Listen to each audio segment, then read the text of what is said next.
They don't despise you. They simply don't see you. Your presence has become background noise, a predictable pattern in the wallpaper of her life.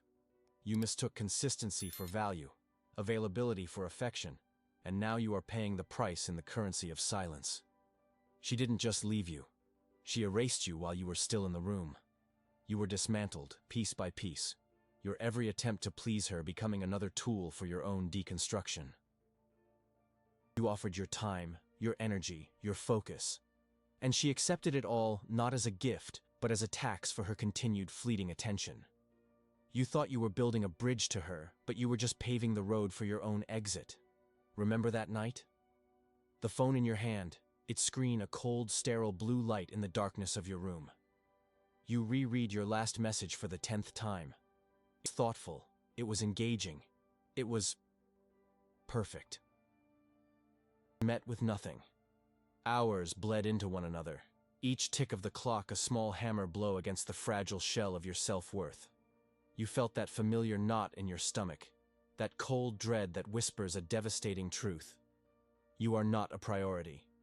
You are an option, an afterthought. In that moment, you were not a man in control. You were a supplicant, begging for a digital crumb of acknowledgement from a throne of indifference. You were a ghost haunting a conversation she had already left.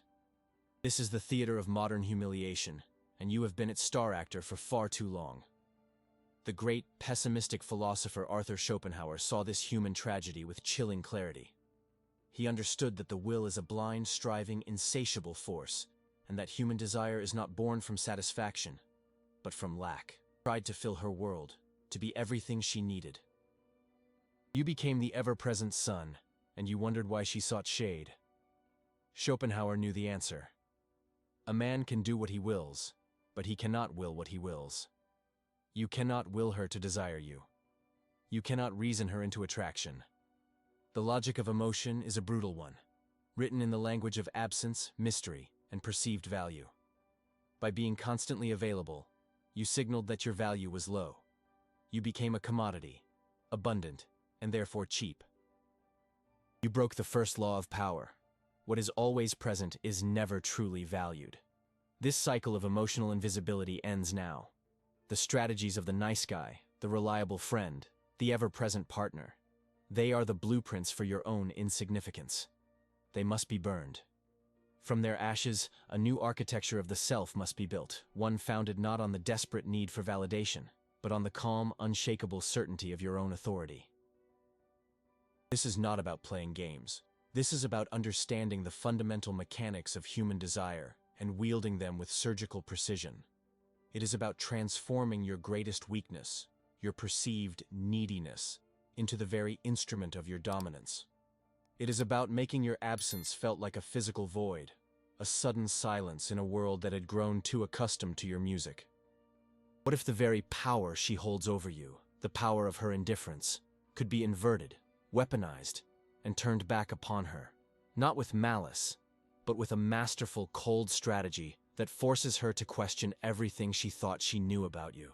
Before we begin this reconstruction, before we arm you with the psychological weaponry needed to shatter this dynamic forever, I require a declaration of your commitment. Subscribe to Dominio Psicologico, activate all notifications so you miss no command, and press the like button as a signal that you are shedding your old skin. In the comments below, I want you to state the city or country from which you are joining this legion. Let the world see that a silent army of men is rising, ready to reclaim their power not through force, but through superior psychological strategy. Announce your position. The mistake was believing that love and desire are the same thing. Love can grow from comfort, from reliability, from shared history. Desire, however, is a predator. It hunts. It is sparked by the thrill of the chase, the mystery of the unknown, the challenge of a target that is not easily captured. You made yourself easy prey. You laid yourself bare, revealed all your intentions, and in doing so, you removed all mystery, all challenge, all reason for the hunt to even begin. You became a story with the last page read first, predictable, safe, and ultimately, boring. She may have loved your utility, but she could never desire your predictability. This is the cold equation you failed to understand. Her mind, like all human minds, is drawn to puzzles, to complexity, to that which it cannot immediately have or understand. When you are an open book, there is no reason to keep turning the pages. Schopenhauer viewed life as a pendulum, swinging back and forth between pain and boredom. You, in your quest to eliminate her pain and discomfort, delivered her directly into the hands of boredom. You became the safe harbor, and while harbors are useful, no one tells epic stories about them. The stories are about the storms, the uncharted waters, the monsters of the deep. You must become the storm. You must become the uncharted territory.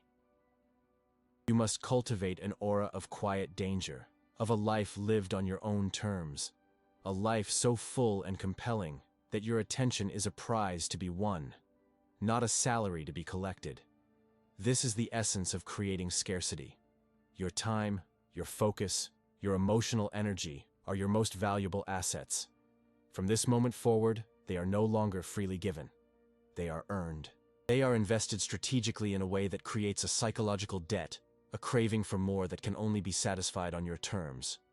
We are going to teach you how to make your silence louder than your words ever were, to make your distance create an obsession that your presence never could. The foundation of your new self will be built upon a single, unshakable principle.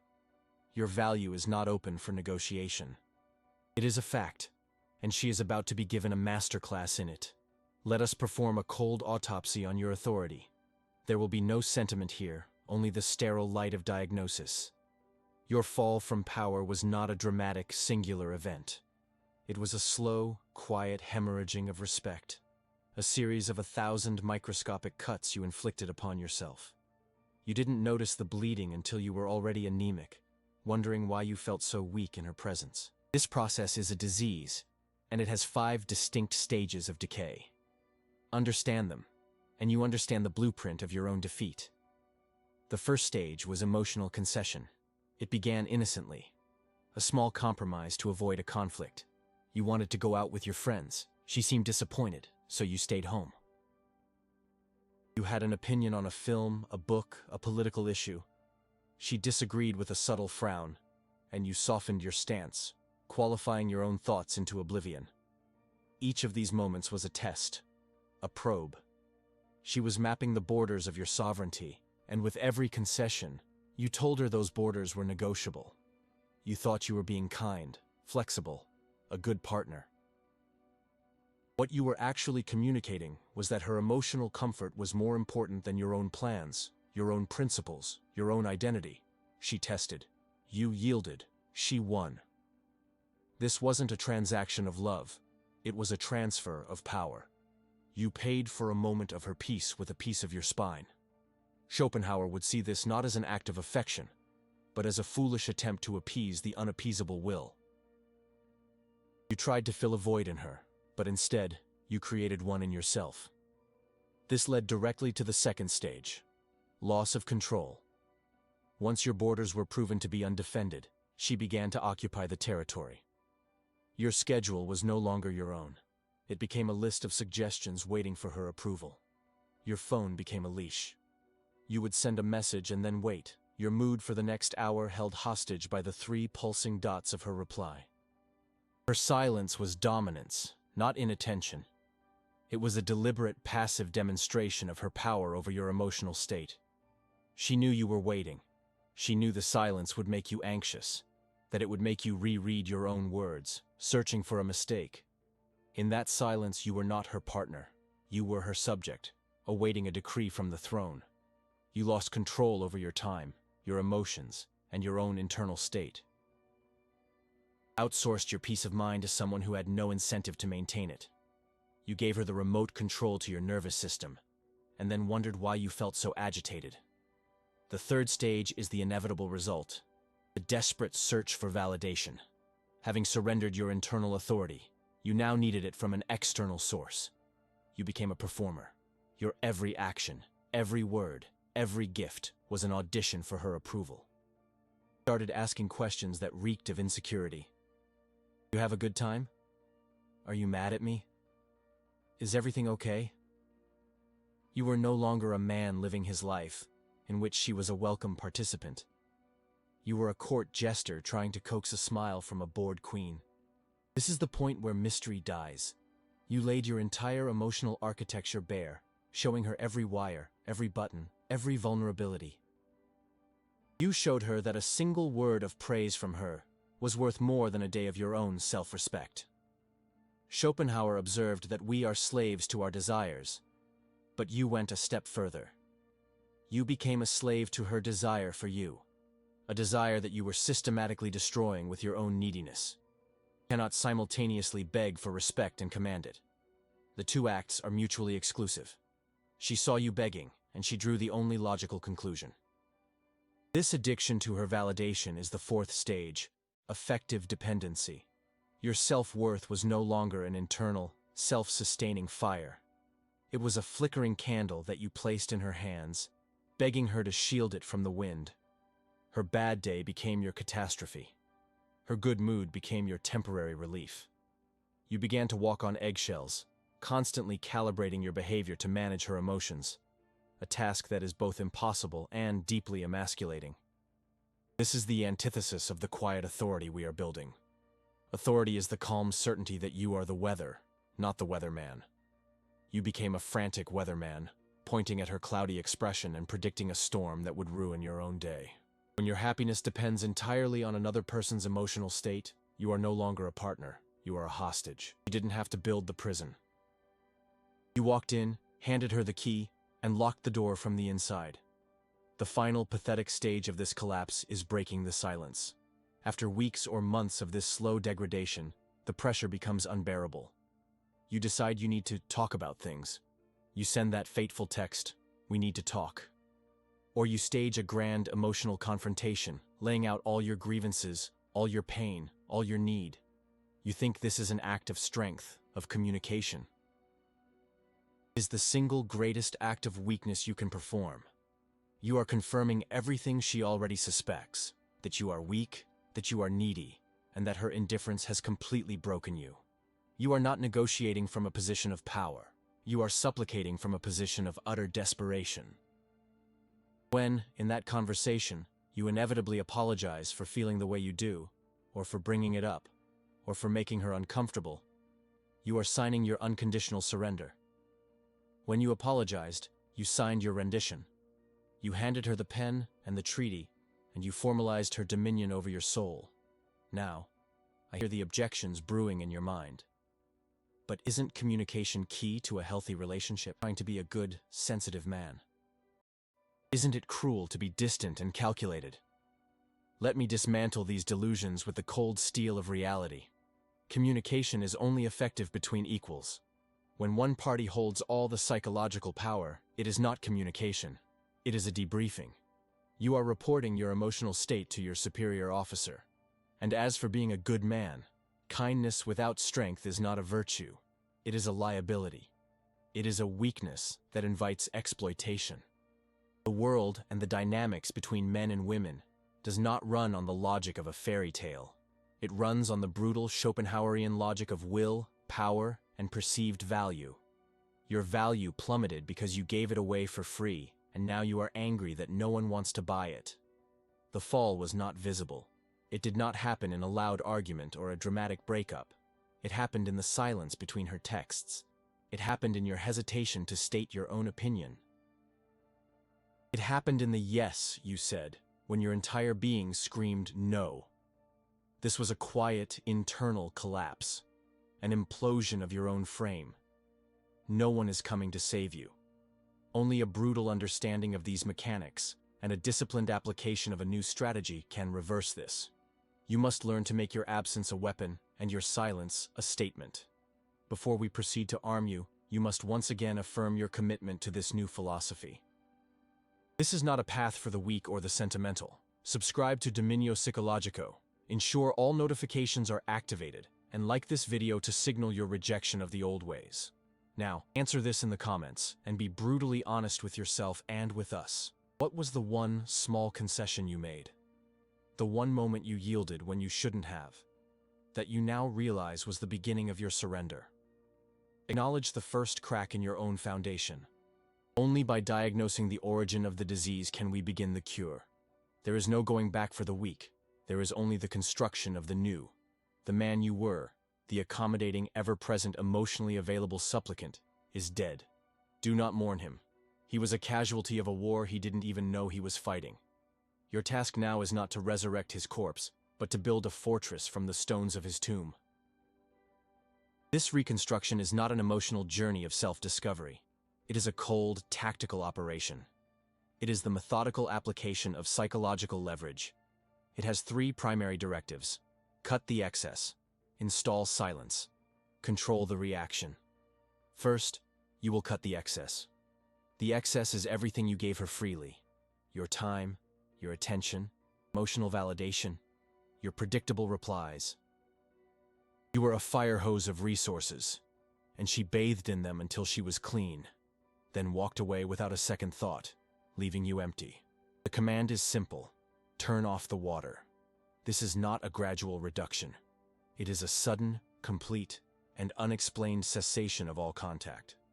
You will vanish from her digital life. No final text, no dramatic announcement, no passive-aggressive social media posts. You simply cease to exist in her world. This is the first law of installing scarcity. You cannot be missed if you are never gone. By disappearing completely, you create a vacuum. The human mind, and especially the female mind conditioned to constant social feedback, abhors a vacuum. Your sudden absence is a question mark that will burn in her mind. Her brain, accustomed to the predictable pattern of your attention, will register an error. Where is he? This question is the seed of obsession. She will check her phone.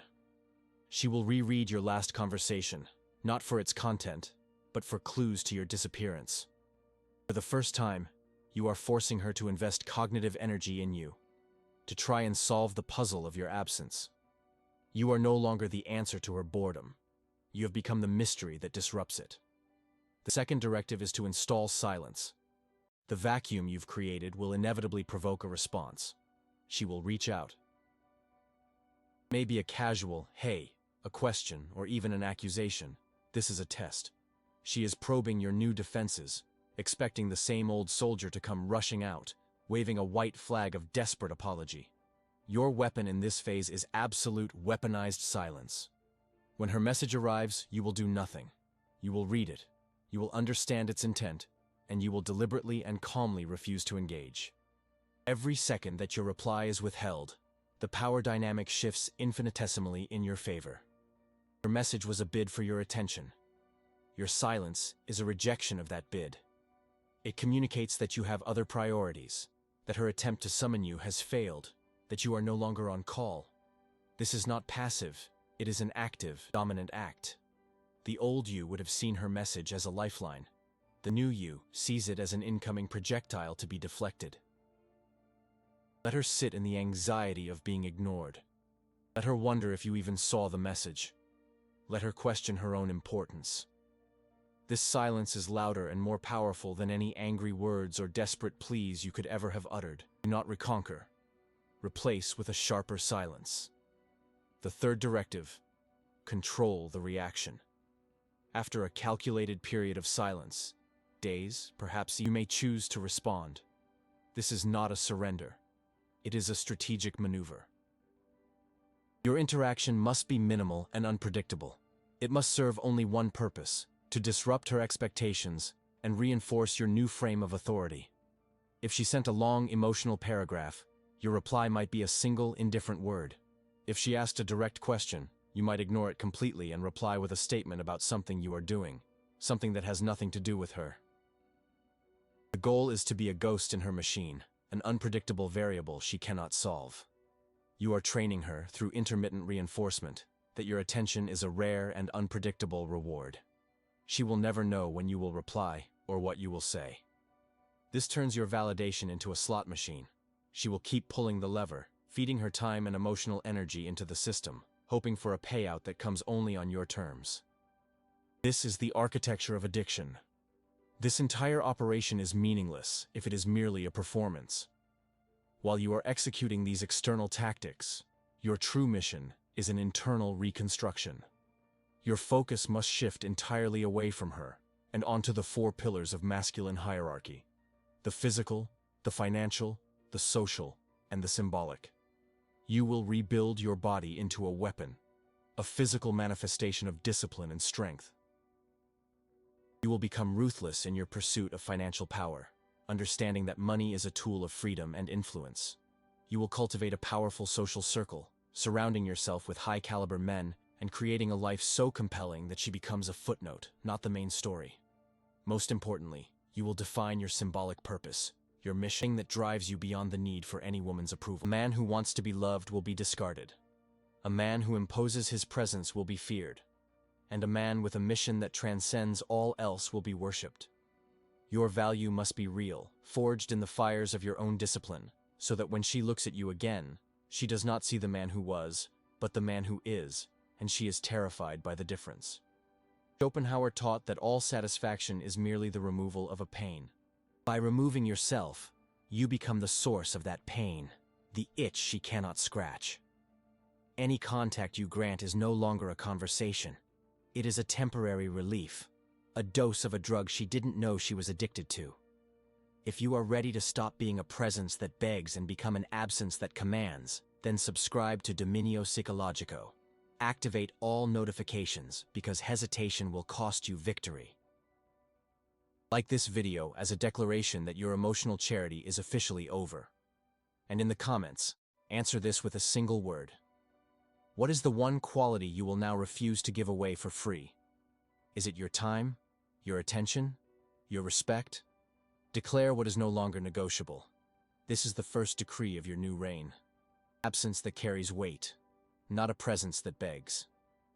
The reconstruction has begun, and from this point forward, you are not the victim of her indifference. You are the architect of her obsession. The phone in your hand is no longer a cold, sterile blue light in the darkness. It is an altar upon which she now sacrifices her dignity. The silence that once tormented you is now the weapon you wield with masterful calm. The screen illuminates, not with your anxiety but with hers. A flood of messages, a chaotic symphony of her unraveling. First, the casual probe. Hey, haven't heard from you. Then, the feigned concern. Is everything okay? This is followed by the bait of shared memory. Remember that place we went to? When that fails, the anger surfaces. Who do you think you are, just ignoring me? And finally, the inevitable plea. You read these words not as a lover, but as a strategist, observing the predictable collapse of an enemy's defenses. Each message is a confirmation of your victory, a testament to the power of your calculated absence. You feel nothing, no triumph, no anger, no lingering affection. You feel only the quiet, profound peace of detachment. You have achieved the state Schopenhauer only wrote about. You have ceased to will it, and in doing so, you have conquered it all. The great mistake is to believe the goal was to get her back. That was the thinking of the old man, the supplicant who believed her attention was the prize. The real objective was never to flip the board of her game. It was to burn the board and walk away from the ashes. Her obsession is not your trophy. It is a byproduct, a predictable symptom of the vacuum you created. She is not reacting to you. She is reacting to the sudden, terrifying silence where your validation used to be. You did not simply withdraw your attention. You withdrew the entire reality she had built around your predictability. You were the sun she took for granted, and now she is freezing in a darkness of her own making, wondering why the world has gone so cold. This is not emotional revenge. Revenge is a hot, messy emotion, and you are now a creature of cold, calculated logic. This is a strategic outcome. It is the end result of an equation you finally dared to solve. Her cognitive investment is total. Her mind is a frantic labyrinth, trying to reconcile the weak, available man she knew with the silent, powerful enigma you have become. She is trying to solve a puzzle whose pieces you hold, and you have no intention of giving them to her. Your power is no longer derived from her approval. It is forged in the four pillars of your new existence. Your body is a testament to discipline she cannot comprehend. Your finances are a fortress that grants you a freedom she cannot touch. Social circle is a kingdom where you are the sovereign, not a jester in her court. And your mission, your purpose, is a force so vast and compelling that her memory is now just a speck of dust on the horizon. You did not replace her with another woman.